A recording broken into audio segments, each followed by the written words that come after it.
Most leaders don't struggle with pushing forward, they struggle with knowing when to stop. There's a bias in leadership. Keep going, fight through, figure it out as you go. And for a while, that works. It builds momentum, it builds confidence, it gets results. But at some point, it starts working against you.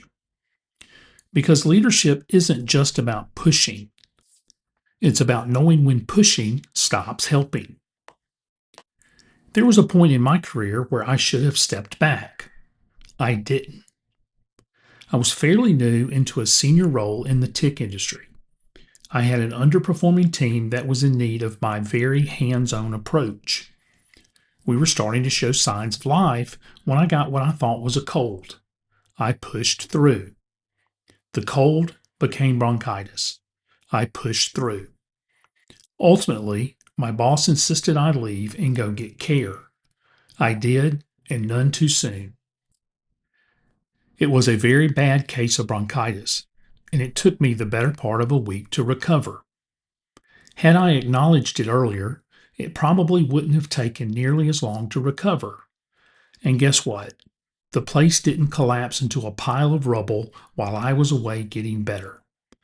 My mentor and boss told me later, "Look, I see what you're trying to do, tough guy, but by you pushing through and not getting care, it took you longer to recover.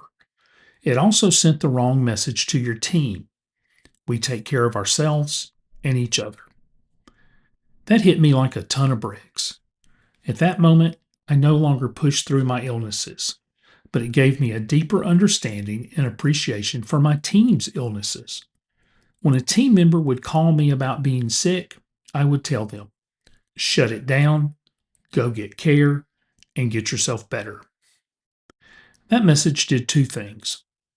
Number one, let the team know that one's health and well being was at the top of our list of priorities. And number two, it gave team members the freedom to get better. One small decision I made had much larger ramifications than I even realized. And that's the part most people miss. It's not usually one big failure, it's a series of small decisions made without clarity, made without space, made when you're too close to everything to see it clearly. And over time, that shows up in the quality of your decisions and how you show up for your team and what you prioritize.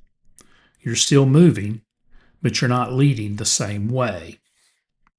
That's why every now and then you have to step back, not because you want to, because you need to. You don't lose momentum by stepping back when it's needed.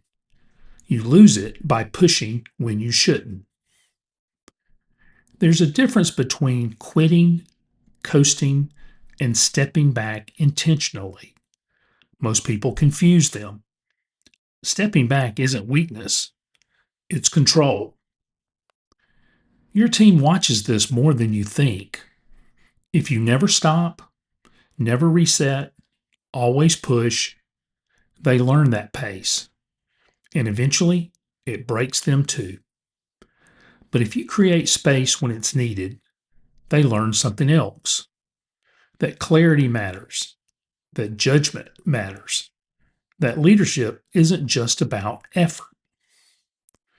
Leadership isn't just about knowing when to go, it's knowing when to pause so you can go again the right way. Thanks for joining. We'll continue one conversation at a time. That's the Chaudron Effect. Experience, perspective, leadership.